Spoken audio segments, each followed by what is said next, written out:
विशेष समय नहीं ले चूँकि हिनकर सभा कार्यक्रम सुनू। आजुक समय बड़ा रंगारंग के समय है, छठ पर्व है। हम विशेष समय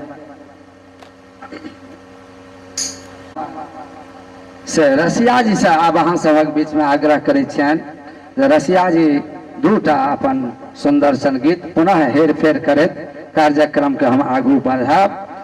दूटा गीत लऽ कऽ हम रसिया जी के से आमंत्रित करै छियनि। अहाँ सब एक बेर जोरदार थपड़ी से खूब कस के थपड़ी बजा के दोनों हाथ से हिनकर स्वागत करियन।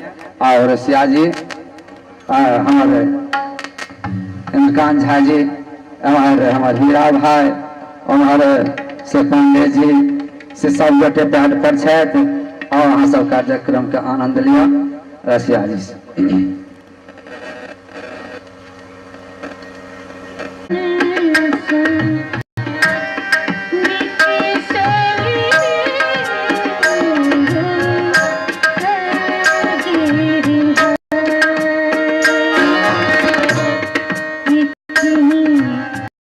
Good.